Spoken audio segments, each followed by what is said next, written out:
Meus amigos, minhas amigas, você que me acompanha aqui no canal do YouTube Prof. Abacuque Sodré, bem-vindo a mais um vídeo. Você que me segue também no Instagram, no Twitter, no Facebook ou no LinkedIn, muito bem-vindo. Se você não é assinante do canal, te convido a seguir o canal para você que possa receber os nossos vídeos. Aqui no canal a gente trata de temas atinentes ao direito constitucional, aos direitos humanos, à teoria geral do direito e ao processo civil. Também comentamos principais casos e decisões do STF que têm um impacto real aí na realidade do direito e na interpretação do direito como um todo. Pois bem, para quem não me conhece, eu gostaria de me apresentar. Meu nome é Abacuque Wellington Sodré, sou professor de Direito Constitucional, Direitos Humanos e de Teoria Geral do Direito no Damásio Educacional. Também sou professor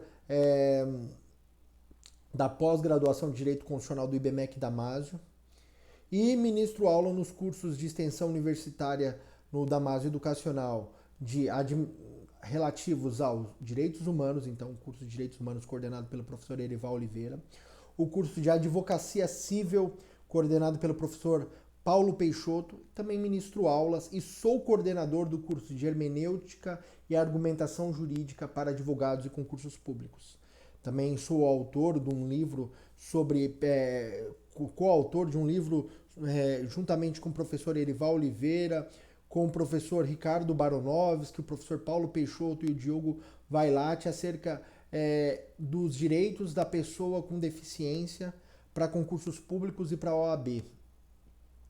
E estudo o comportamento dos juízes e cortes. Esse é o principal mote do meu estudo.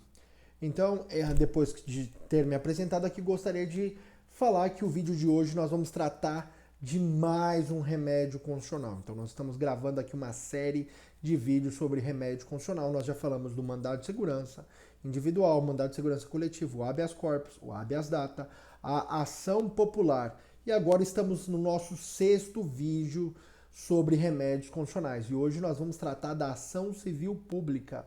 Então, a ação civil pública é um remédio constitucional previsto no artigo 129, inciso 3º da Constituição, quando trata ali das competências e atribuições do Ministério Público e tem a sua disciplina infraconstitucional, então, pela Lei 7.347 de 85. Então, Lei 7.347 de 85, disciplina em âmbito infraconstitucional a ação civil pública. Lembrando que a ação civil pública é uma ação exercida pelo Ministério Público e também por outros órgãos públicos, como nós vamos ver quando tratarmos dos legitimados ativos, e de associações. Ela tem um caráter coletivo, ela tem um impacto coletivo, ela tem ali uma proteção coletiva do patrimônio público, desse patrimônio social, do meio ambiente e dos interesses, especialmente dos interesses difusos e coletivos,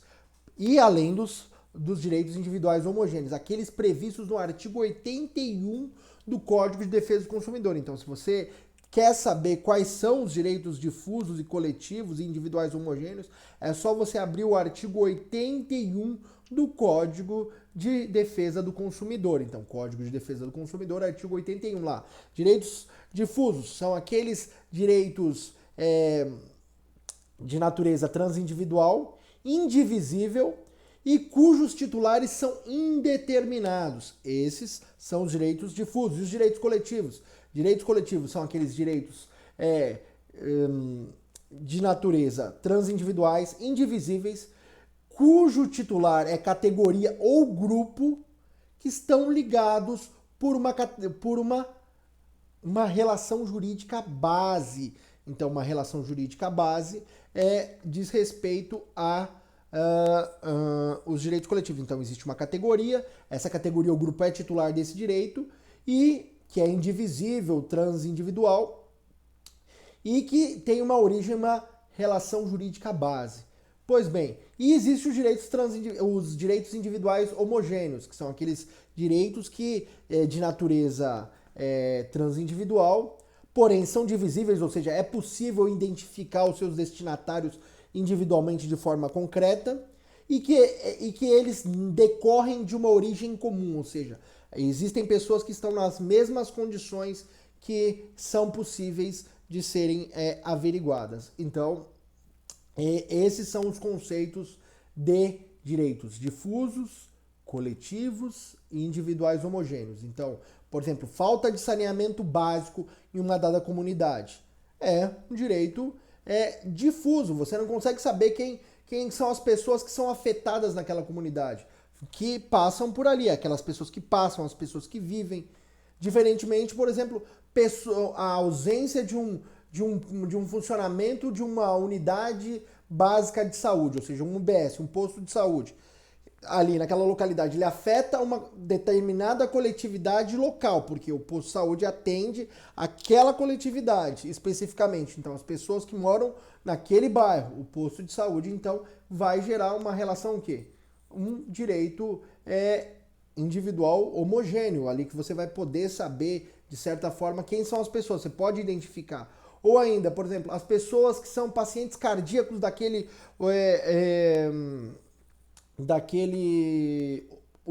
UBS que deixa de funcionar. Ali eu tenho um direito coletivo, porque existe um grupo de pessoas. É possível construir pacientes cardíacos. É óbvio que e o tratamento ali, a falta de fornecimento afeta todo aquele grupo. Assim como uma categoria, no caso, se houvesse ali uma violação, por exemplo, de um direito econômico, por exemplo, de um consumidor, de um grupo específico de consumidores, seria um direito coletivo. Pois bem, então, patrimônio público. Patrimônio público. Sempre que houver uma violação do patrimônio público, um desvio ao erário, algo, então aqui se aproxima um pouco do objeto da ação popular. Lembra, a ação popular também defende o patrimônio público, o patrimônio histórico, o meio ambiente, mas ela tem um objetivo, ela é feita pelo cidadão. Aqui não é feita pelo cidadão. Aqui, além disso, o resultado, o objetivo da ação civil pública não é apenas declaração da nulidade, mas a reparação. Então é uma ação de caráter reparatório. Ela tem como objeto a natureza condenatória, seja um fazer ou não fazer, ou seja um dar, ou seja, indenização por danos materiais e morais aos bens jurídicos que ela protege, patrimônio público e social, meio ambiente e os interesses difusos, coletivos e individuais homogêneos. Inclusive, muitas das reparações vão ao fundo de direitos difusos e coletivos para que a reparação, que é aquele chamado dano social, né? É o dano que impacta ali de forma indeterminada os sujeitos que não têm um destinatário que vão se beneficiar. Lembra, os direitos individuais homogêneos e os coletivos permitem que os titulares façam uma adesão. Os direitos difusos não têm, então, ali uma possibilidade de identificação quem são os destinatários. Os coletivos e os individuais homogêneos permitem, então, que os seus titulares se habilitem ali na fase de execução da ação civil pública.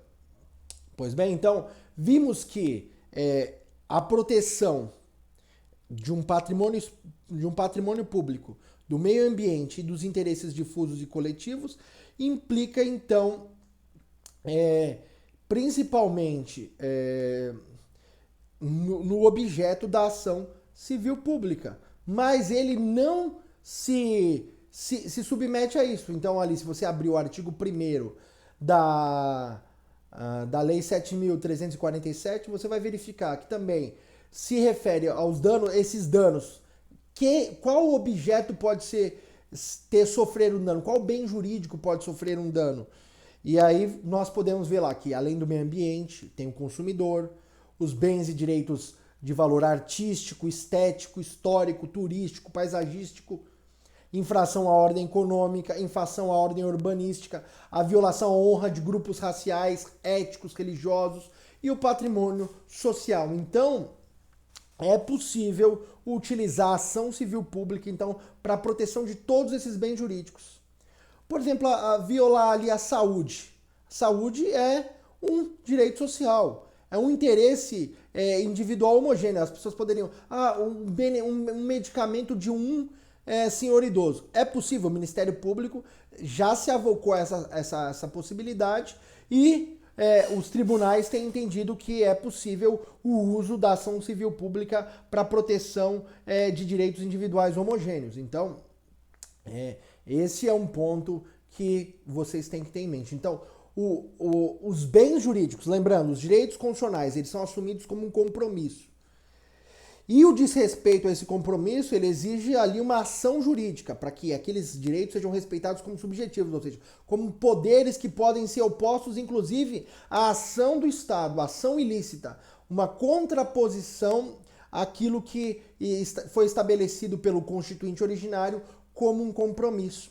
Os direitos, então, eles nascem assim como um compromisso, e só que ao lado desses compromissos, o seu descumprimento, a violação do seu exercício, exige uma medida judicial para o restabelecimento do exercício ou ainda para a reparação pela violação. E um dos instrumentos, um dos remédios constitucionais, uma das garantias constitucionais é a ação civil pública. Apesar dela não estar prevista lá no artigo 5º como uma garantia individual, ela é uma garantia coletiva. Lembrando então que nós temos os direitos de primeira geração, que são as liberdades civis, juntamente com os direitos políticos, em seguida os direitos econômicos e sociais e os direitos de terceira geração, os direitos difusos, coletivos, individuais homogêneos, e o direito de quarta geração, os direitos de solidariedade. No âmbito dos direitos de terceira geração ou terceira dimensão, lembrando que uma geração não exclui a outra, na verdade, há uma aquisição evolutiva no sentido de acréscimo de qualidades ou de taxonomia ou de classificação dos direitos.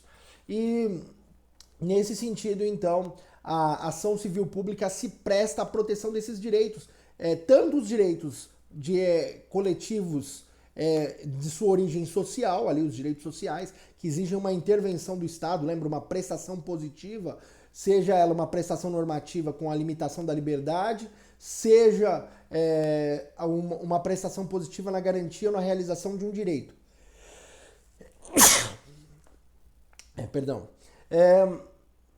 Nesse sentido, então, a ação civil pública ela se presta à proteção, mas o seu caráter não é um caráter meramente para que um ato seja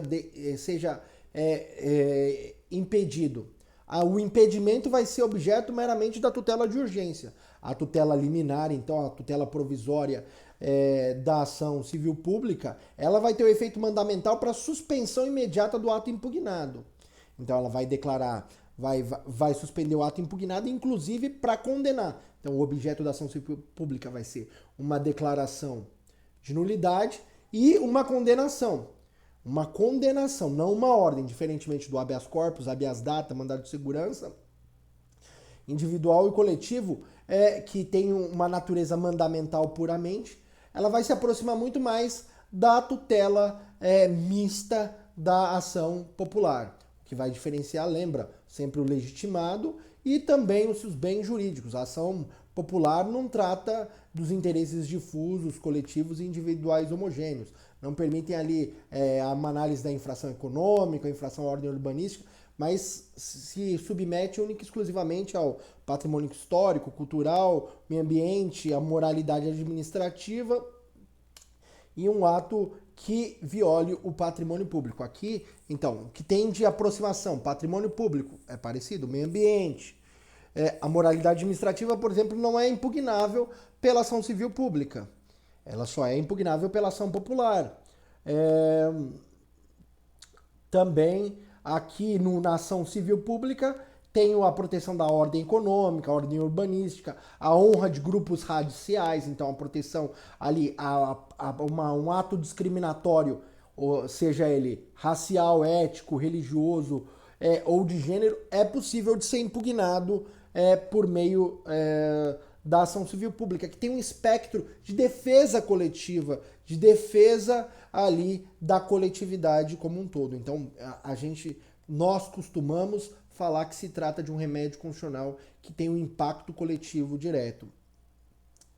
E ela tem uma eficácia que se refere ao próprio território, uma eficácia erga omnes. Lembrando que o objeto da ação civil pública, ele é um bem da vida, um direito, uma violação concreta Não, se houver uma inconstitucionalidade, essa inconstitucionalidade é meramente causa de pedido, ou seja, incidental tanto.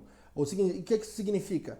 Incidentalmente, então, como causa de pedido e nunca como pedido. Porque se houver um pedido de declaração de inconstitucionalidade, ali estar-se-á diante de uma usurpação da competência do STF. Então, diferentemente de uma ação do controle concentrado cujo objeto princípio é a declaração em tese da inconstitucionalidade, a ação civil pública, assim como qualquer outro remédio constitucional, não permite, não admite a declaração no dispositivo. Ela pode ser um fundamento, ela pode ser uma justificação da decisão, mas nunca o dispositivo. Não pode o seu objeto ser a declaração da inconstitucionalidade. Ficou claro isso para você? Espero que sim. Pois bem, então, como nós dizíamos, a Constituição de 88, então, muniu o Ministério Público com a função precípua de ser o legitimado por excelência, como o Ministério Público é o guardião da ordem jurídica, aquele que protege e o cumprimento, que fiscaliza, é o fiscal da ordem jurídica, e ele protege essa ordem jurídica, então ele tem a legitimidade ativa precípua. Todavia, essa legitimidade ela é estendida pela Lei 7.347 de 85, como nós vamos ver a seguir. Antes disso, vamos recuar um pouquinho. Quando eu penso na ação civil pública, eu tenho que pensar, primeiro passo, na competência. Se é uma ação, eu tenho que pensar que a ação ela tem um órgão competente. Quem vai processar e julgar a ação civil pública? Então aqui eu te pergunto, quem vai julgar e processar a ação civil pública? Nós vimos nos outros remédios constitucionais que, em regra, ali a autoridade é que vai determinar a competência, ratio persone. Aqui na ação civil pública, não. Aqui na ação civil pública, a competência é ratione loci. O que é ratione loci? Ou em razão do lugar do dano. Então, a competência é apurada em razão do dano. Tem um critério objetivo. O local do dano vai determinar a competência funcional para a ação civil pública. Em regra, a ação civil pública ela é distribuída em primeira instância. Em regra, a ação civil pública ela é distribuída em primeira instância. O que você vai fazer? Análise funcional. Primeiro, você vai olhar, tem algum tribunal tem competência funcional? STF, STJ, os tribunais superiores, TST, STJ, STM, TSE, não tem? Então, a regra é que a ação civil pública deve ser processada em primeira instância, no local do dano. Então, nesse caso, a competência é absoluta em relação ao local do dano. Onde está previsto isso, professor? Artigo 2º da Lei 7.347 de 85. Então, para um pouquinho esse vídeo, dá uma lida lá. O local do dano é que vai determinar a competência.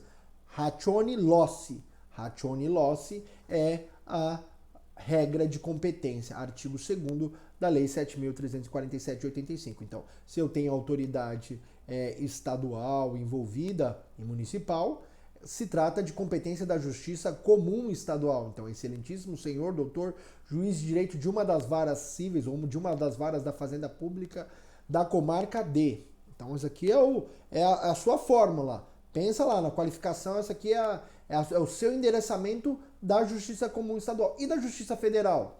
Justiça Federal, excelentíssimo senhor, doutor, juiz federal de uma das varas cíveis da comarca, não.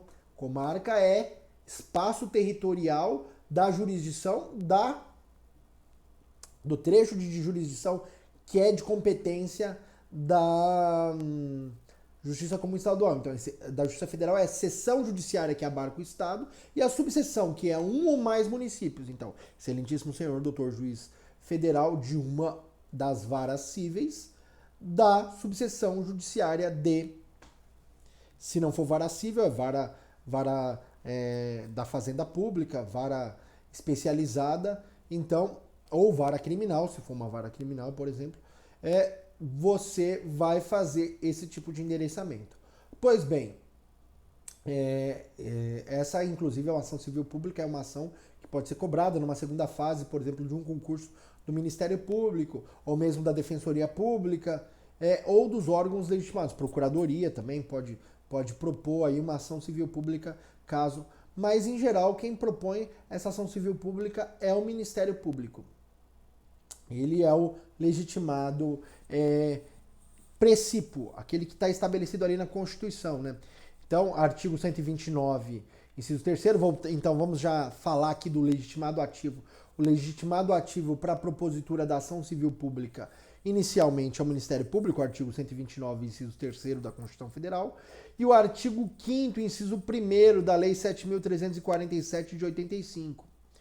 Os demais legitimados, eles estão previstos no inciso 2º ao inciso 5º do artigo 5º, do mesmo dispositivo, então legal, artigo 5º da Lei 7.347 de 85, então são 5 legitimados. O primeiro é o Ministério Público, o segundo, a Defensoria Pública da União, dos Estados, a União, então a Defensoria Pública é um, depois os entes federativos, União, Estado, Distrito Federal e Município, as autarquias, empresas públicas, fundação, sociedade de economia mista e a associação constituída há pelo menos um ano. Então, a associação constituída há pelo menos um ano e que inclua entre suas finalidades institucionais a proteção do patrimônio histórico, o patrimônio público e social, o meio ambiente, o consumidor, a ordem econômica, a livre concorrência, aos grupos raciais, étnicos, religiosos, ou a proteção do patrimônio histórico, artístico, estético, turístico e paisagístico. Então, aqui, diferentemente, por exemplo, do mandado de segurança coletivo, em que a associação ela vai defender os interesses dos seus membros, aqui não. Na ação civil pública, a constituição da associação ela é de pelo menos um ano, então artigo 5º, inciso 5º. Porém, esse um ano, essa associação, então, na verdade, depois de constituída a partir de uma, ela tem que prever como a sua finalidade institucional, então, a defesa do consumidor, da ordem econômica, paisagística, ou da ordem urbanística, do patrimônio, a defesa dos grupos étnicos. Então, ela tem que ter a finalidade de defesa de um daqueles bens jurídicos, objeto da hipótese de cabimento da ação civil pública. Então, para que uma associação tenha a legitimidade ativa de propor uma ação civil pública, faz-se necessário, é imperioso que ela preveja em seu estatuto social como uma das finalidades a proteção daqueles bens jurídicos estabelecidos para a defesa da ação civil pública. Lembra, os bens jurídicos. Quais são os bens jurídicos que a ação civil pública defende? Vamos lá. Proteção ao patrimônio público e social, meio ambiente, consumidor, ordem econômica, livre concorrência, direitos de grupos raciais, étnicos ou religiosos, patrimônio artístico, estético, histórico, turístico, paisagístico e outros interesses difusos, coletivos e individuais homogêneos. Então, esse é o ponto central. Lembrando que a ação civil pública se presta, então, também à garantia de direitos sociais. Então, ele é utilizado, por exemplo, para a busca de mecanismos de direito à saúde, para concessão de medicamentos, tratamentos, por exemplo, para pessoas com autismo. Aqui em São Paulo a gente tem uma decisão de uma ação civil pública a esse respeito. Pena que a ação civil pública foi muito mal elaborada e via de consequência, a decisão também foi muito mal analisada e hoje a decisão é inexequível. Então, o juiz decidiu que a pedido do Ministério Público, que cada pessoa autista iria obter os recursos necessários para o acesso à educação do seu filho na instituição que fosse recomendada pelo médico. Ou seja, o Estado nunca vai poder construir uma instituição para atender todo mundo. Não, vai gastar de forma excessiva, ou seja, o juiz não observou aqui o princípio da racionalidade dos recursos, o princípio da reserva do possível. É óbvio que você deve, com base no princípio da dignidade da pessoa humana na sua vertente material, o mínimo existencial, deve garantir ali o núcleo essencial dos direitos fundamentais, mas deve observar o impacto econômico da decisão. Então, dá aquela decisão que se realize o máximo possível. Lembra? A lei que se ensina que os princípios, os direitos fundamentais, eles têm estrutura de princípio. Significa que eles não estabelecem um dever definitivo, mas um dever prima facie. E eles contêm um mandado de otimização. O que significa isso, professor? Significa que eles se realizam no máximo da medida do possível. Por quê? Porque eles colidem entre si, eles não são absolutos, eles são relativos e desde que não se viole o núcleo essencial desses direitos. E aí eles são interpretados com base na máxima da regra, então eles são com base na regra da proporcionalidade. Se você quiser estudar um pouco sobre o assunto, a teoria dos direitos fundamentais do Robert Alexie, então, teoria dos direitos fundamentais do Robert Alexie. Também os livros do professor Virgílio Afonso da Silva. Recomendo a leitura. Pois bem, então vamos retomar aqui. Nós estamos falando da ação civil pública. Ação civil pública, então, nós tínhamos falado que os legitimados ativos, então, Ministério Público, Defensoria Pública, os entes federativos, União, Estado, Distrito Federal e Município, as pessoas jurídicas da administração indireta, então, a autarquia, empresa pública, fundação, sociedade de economia mista e a associação constituída por pelo menos um ano, cuja finalidade seja a defesa de um daqueles bens jurídicos que são objeto de proteção e tutela por meio da ação civil pública. Então aqui é um ponto importante. Temos 5 legitimados. Lembra? 5 legitimados, artigo 5º da Lei 7.347 de 85. Então, 5 legitimados no artigo 5º. Essa não tem como você esquecer. Então, 5 legitimados para a propositura da ação civil pública.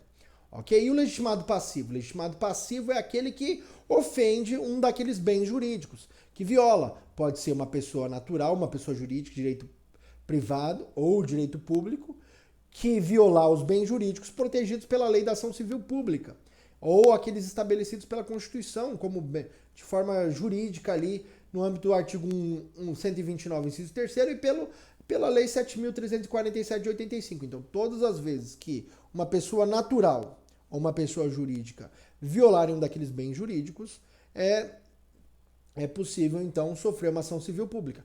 Como ocorre isso, professor? Imagina, uma pessoa começa a poluir um ambiente. Existe um poço, e que esse poço na casa daquela pessoa tem possibilidade de chegar aos lençóis freáticos. Então, ou seja, a atingir ali uma fonte de água. E essa pessoa começa a tacar entulho e as pessoas têm ciência e tem uma denúncia. O Ministério Público vai ali e fala, precisa parar de fazer essa situação, vamos instaurar aqui um inquérito civil. A pessoa não está nem aí. Então o Ministério Público vem e toma uma ação civil, toma a medida de impetrar uma ação civil pública em face do particular, para que ele cesse imediatamente de poluir e também, consequentemente, repare aqueles danos que ele causou àquele lençol freático. Compre filtros, estabeleça mecanismos de limpeza ali para proteção, para restabelecimento do estado anterior, restituição in íntegro status quo ante, então restabelecer ao estado anterior integralmente. Esse então, quem pode ser legitimado passivo, quem pode ser réu, então lembrando que a ação civil pública, ela tem ali o nome autor e réu, então pode ser utilizado autor e réu, ou mesmo impetrante e impetrado, mas na prática se usa autor e réu, mas em regra, como um remédio constitucional, eu posso utilizar impetrante e impetrado, que seria a forma mais técnica. Lembrando que a ação civil pública, ela não é uma ação que é disciplinada pelo Código de Processo Civil. Então, ela é uma ação que é disciplinada pela Lei 7.347 de 85 e também por outras leis esparsas, como o Código de Defesa do Consumidor e outras leis que tratam do tema da tutela coletiva, especialmente as leis que tratam da tutela coletiva. Dessa forma, então, ela é uma ação de rito especial. Se ela é uma ação de rito especial, ela tem ali requisitos específicos. E como um remédio constitucional, ou seja, proteção de direitos fundamentais, lembra? Remédio constitucional é sempre uma ação estabelecida pela Constituição para que os sujeitos de direito, os destinatários da norma, eles possam adotar condutas para impedir a violação ou exercício de determinados direitos. Lembra, o direito já está tutelado, não é a violação do direito, é a violação do exercício. O direito já é garantido. O que uma ação realiza, o que uma ação busca obter, então, é a reparação sobre a violação do exercício, o seu impedimento ou qualquer obstáculo a ele.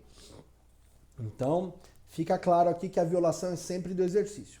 E o objeto? Qual que é o objeto da ação civil pública? A ação civil pública é uma ação de natureza reparatória, então ela visa imputar uma responsabilidade, atribuir as consequências pelo ato. Ato ilícito. Lembra, ato ilícito é aquele ato que, nos termos do artigo 186, 187 e também 927 do Código Civil, estabelece lá a ação que ocorre, considera-se ato ilícito, aquele que ocorre mediante culpa, então, negligência, imprudência e imperícia, ou também quem excede manifestamente os fins sociais do direito, então o abuso de direito, os atos próprios também são considerados atos ilícitos, e são passíveis de indenização, então, sejam na esfera dos danos materiais, ou seja, aquilo que efetivamente se perdeu, então dano emergente, e lucro cessante, aquilo que se deixou de ganhar.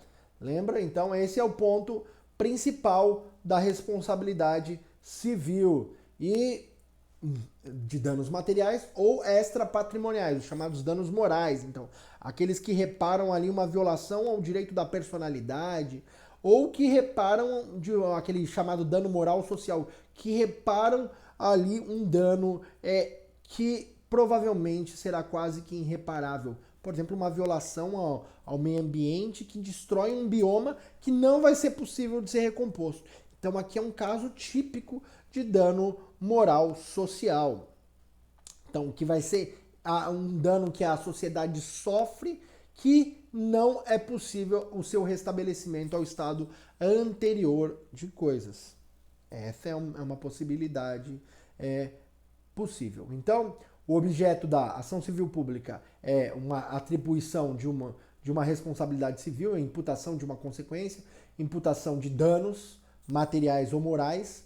Seu objeto é reparatório e implica em uma condenação em dinheiro ou um cumprimento de uma obrigação de fazer ou não fazer. Então, a condenação sempre vai implicar em uma pena pecuniária ou uma obrigação de fazer ou não fazer, ou ambas as coisas. Artigo 3º da Lei 7.347 de 85.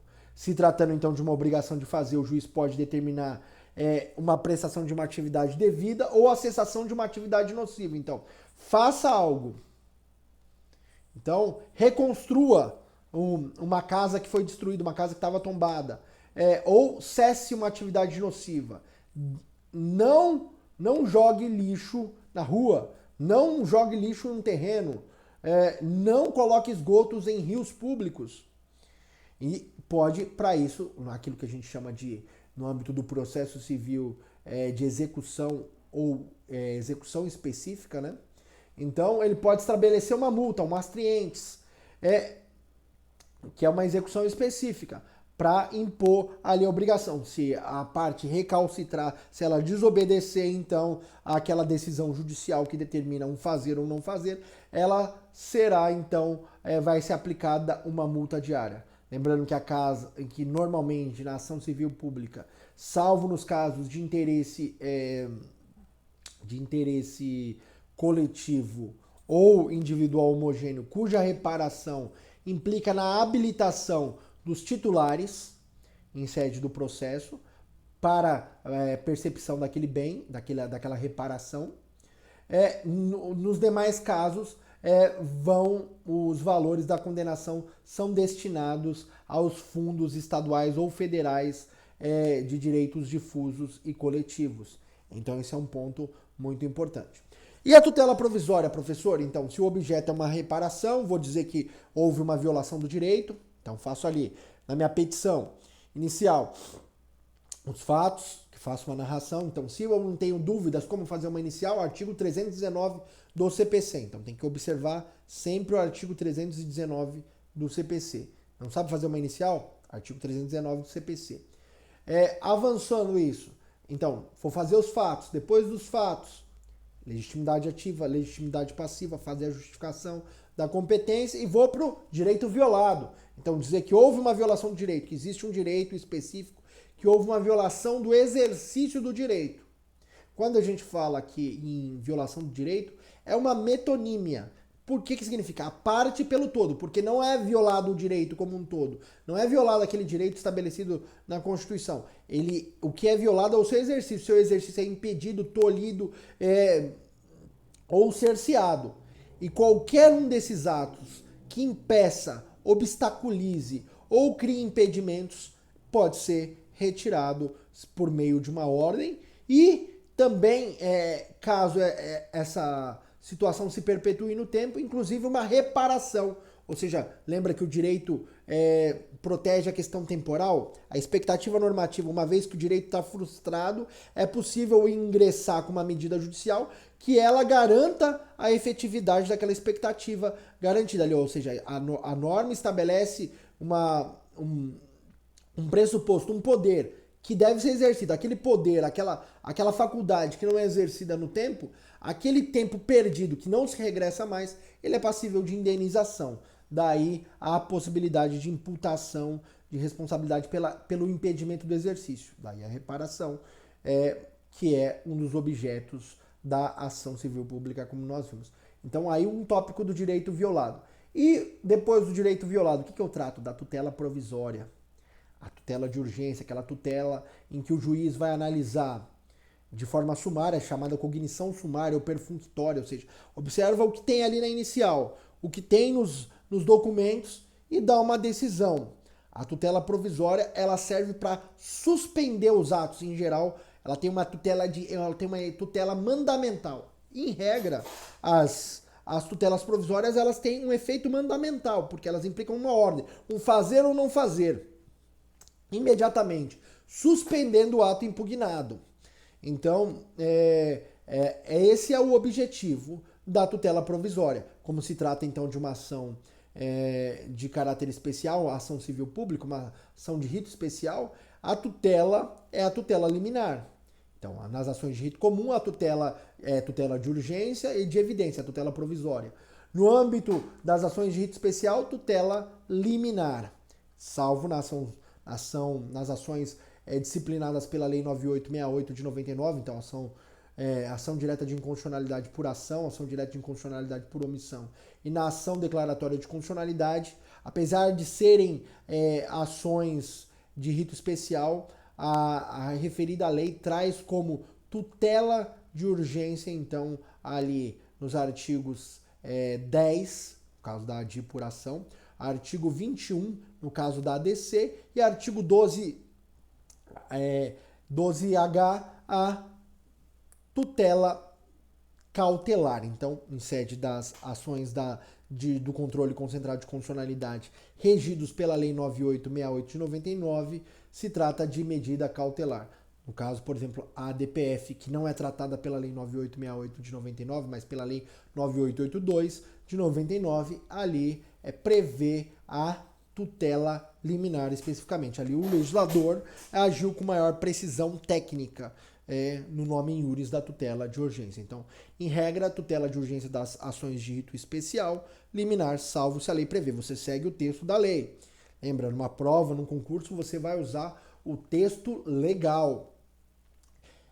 O artigo, então, 12 da Lei 7.347 de 85 trata da possibilidade da concessão da liminar. Então, o juiz concede a liminar em sede de cognição sumária, verificando os requisitos do fumus boniuris e do periculum in mora. Fumus boniuris, probabilidade do direito, ou seja, que há indícios que um direito foi violado.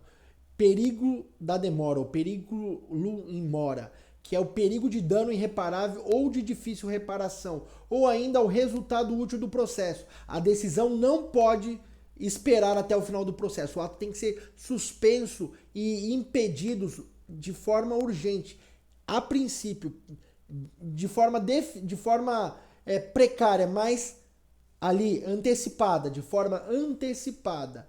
Não é possível esperar a decisão final. A decisão tem que ser dada no começo do processo. Lembrando que todas as vezes que houver o deferimento ou indeferimento, é cabível, com base no artigo 1015, inciso 1º, agravo de instrumento. Código de Processo Civil, artigo 1015, inciso 1º, lá está prevê as decisões sobre tutela provisória.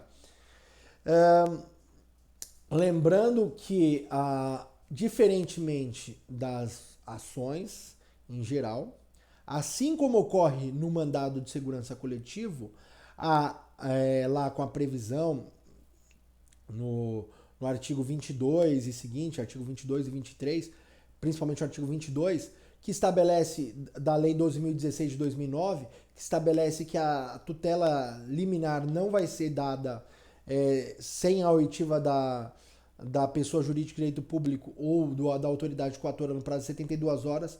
De igual forma, é preciso aqui ouvir a pessoa jurídica de direito público interno ou o réu antes de ser dada a concessão da tutela liminar, caso o réu tenha um dos réus ou o réu que realiza o ato seja pessoa jurídica de direito público.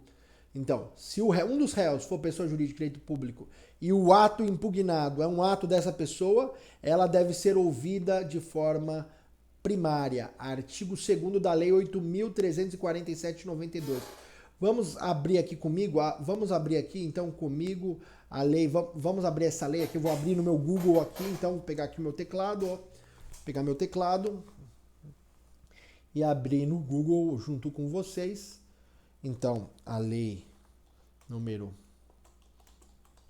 8.347 de 92. Lei 8.347 de 92.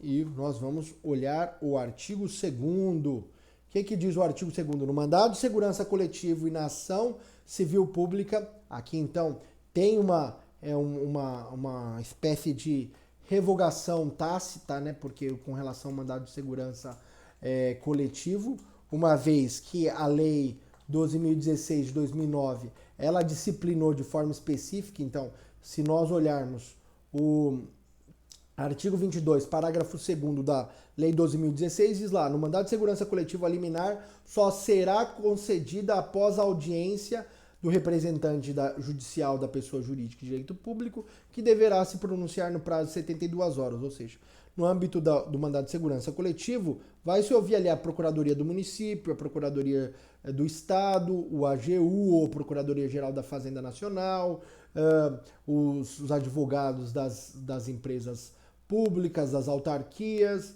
e das sociedades de economia mista.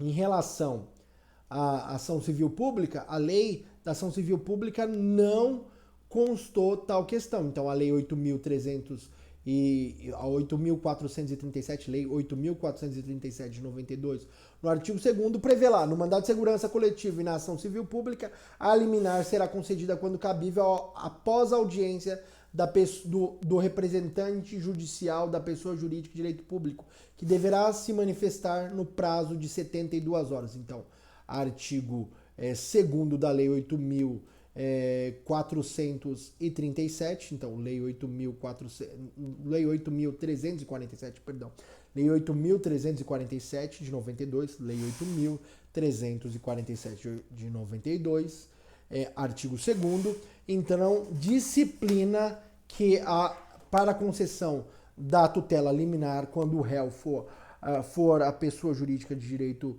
público, faz-se mister que seja ouvida, então, a representante ou o representante processual da pessoa jurídica de direito público. Lembrando, Procuradoria do Município, Procuradoria do Estado, Procuradoria-Geral da Fazenda Nacional, ou a AGU, nos outros casos que não envolvam a Fazenda, os procuradores das autarquias, os advogados públicos das empresas públicas, e os advogados das sociedades de economia mista. Então, todos eles serão ouvidos no prazo de 72 horas. Artigo 2º da Lei 8.347 de 92. Após a oitiva dessas pessoas, o juiz concede ou não a tutela provisória, tutela liminar. Caso ele conceda ou não, seja em qualquer um desses casos, cabível o agravo de instrumento para impugnar essa decisão interlocutória. Artigo 1015, inciso 1º do Código de Processo Civil. Ok? E o processo, professor? Lembrando então que além depois da tutela de urgência vai ter os pedidos, né? Pedir para citar o réu, para os réus para se manifestarem no prazo legal, a concessão da tutela de urgência, né? A tutela liminar, para suspensão do ato impugnado e no final que sejam eles condenados no pagamento da indenização, na obrigação de fazer ou de não fazer, conforme estabelecido na causa de pedir. E fazer também um requerimento de provas, lembrando que assim como a ação popular, a ação civil pública admite dilação probatória, ou seja, prova oral, que é oitiva das partes, depoimento pessoal das partes, prova testemunhal e produção de prova pericial, aquela prova técnica, em geral em algumas ações civis públicas para quantificação do dano, ou extensão do dano, ou verificação da sua própria existência, a prova pericial será de todo necessário. Às vezes o Ministério Público ingressa até com uma ação cautelar de produção antecipada de provas para construir a prova antes de distribuir a ação civil pública. Pois bem, como é o rito, então? Como que funciona a ação civil pública?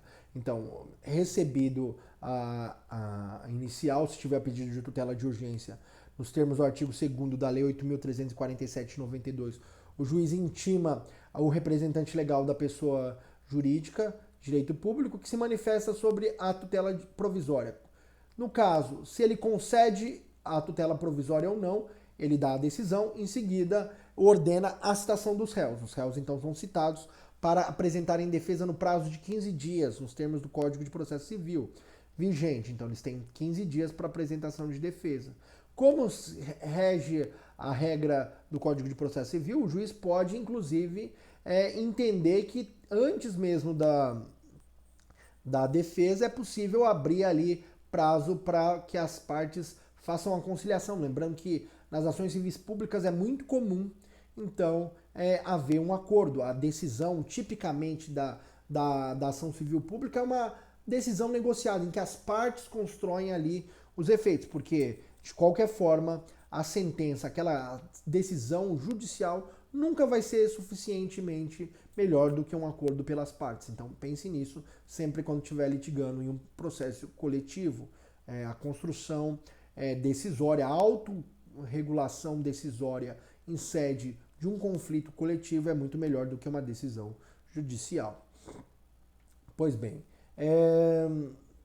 dito isso, os réus se manifestam, então, depois, se não tiver sido realizada uma audiência de conciliação, e o juiz ordena ali que a parte se manifeste em réplica, as partes especificam as provas que desejam produzir, são produzidas a prova pericial primeiro, se for pedida, depois as provas orais, e, por fim, são feitas as alegações finais, caso o juiz oportunize, que sejam feitas ou de forma oral ou por escrito, lembrando que se for oral é 20 minutos, se for escrita, ela deve ser feita, então, no prazo fixado pelo juiz. Normalmente, quando numa ação civil pública, o juiz dá 15 dias para elaboração das alegações finais, ou razões finais, como alguns juízes preferem chamar, mas chama-se de alegações finais, e chama, então, para decidir o processo o juiz. O juiz chama a conclusão. Conclusão é o ato pelo qual o juiz chama o processo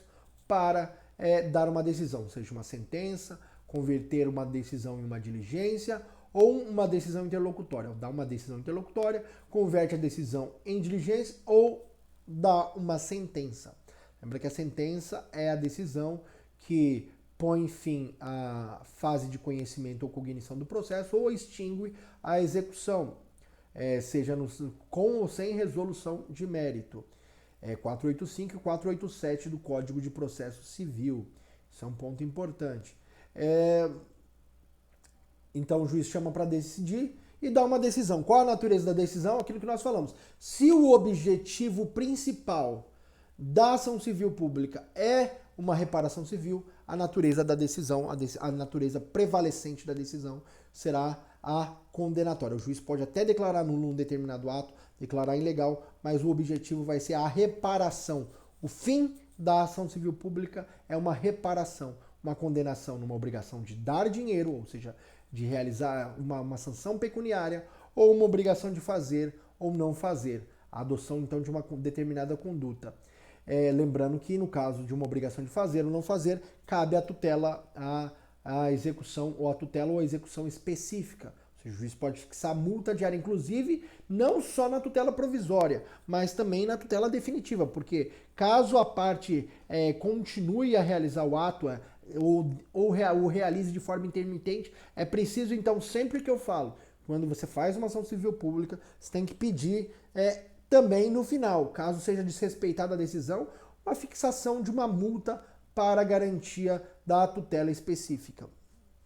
Ok? E os efeitos da sentença que julga a ação civil pública? Em regra, elas são erga omnes, nos limites da competência territorial. Lembra, se você pegar aqui o artigo 16, vamos abrir em conjunto aqui, artigo 16, então vamos lá na lei. Vou pegar aqui novamente o meu teclado para que a gente leia o artigo 16 da Lei 7.347 de 85. Lei 7.347 de 85, artigo 16. A sentença fará coisa julgada erga omnes, nos limites da competência territorial do órgão prolator, exceto se o pedido for julgado improcedente por insuficiência de provas, hipótese em que qualquer legitimado poderá intentar outra ação com idêntico fundamento, valendo-se de nova prova. Então, ou seja, ela não transita de forma, não faz coisa julgada material se se ela for julgada improcedente por insuficiência de provas. Então, se for julgada improcedente por insuficiência de provas, não transita em julgado, não gera coisa julgada material, sendo possível intentá-la novamente com nova prova. Dito isso, nós vemos também que a eficácia erga omnes é nos limites territorial do órgão que prolatou a decisão. Porém, essa questão foi objeto de repercussão geral pelo STF, tema 1075. Então, o STF está analisando a recepção desse artigo ou qual vai ser o limite da extensão da decisão da ação civil pública em sede da ordem jurídica constitucional. E todos os processos que tratam do tema estão suspensos até a decisão final do STF. Então, regime de repercussão geral. Lembra? O regime de repercussão geral suspende todas as decisões e processos sobre o tema até que o STF decida. Então, não há então uma posição. Hoje existe o artigo 16 que diz lá que o efeito é erga omnes nos limites da extensão territorial e tem eficácia interpartes, ou seja, vincula as partes e os beneficiários, então aqueles que vão se beneficiar da decisão e sendo então pode ser considerado interpartes ou ultrapartes, no sentido de que aqueles que vão se beneficiar dessa decisão também quando houverem terceiros que vão se habilitar na execução, direitos coletivos, direitos individuais homogêneos, e que aí o efeito é ultrapartes, mas em regra o efeito é interpartes e nos limites territorial e tendo eficácia erga omnes, ou seja, é contra todos. Efeito, então ele vai ser um efeito contra todos e vai vincular as partes. Então o efeito vinculante é entre as partes. Vai ser possível cobrar as partes. Quem não é parte no processo não sofre o efeito vinculante. A vinculação da decisão é as partes, mas quem se beneficia podem ser terceiros, pessoas que tenham ações individuais. Lembrando então que se uma pessoa tiver um processo individual, para que ele possa se habilitar então na execução de uma ação civil pública, talvez ele tenha que desistir da ação, vai ter que desistir então dessa ação individual para que ele se beneficie. Caso contrário, se ele entender que é mais benéfico a ação individual, ele continua com a sua ação individual para a obtenção ali do seu direito, para a reparação individual do seu direito violado pelos réus da ação civil pública.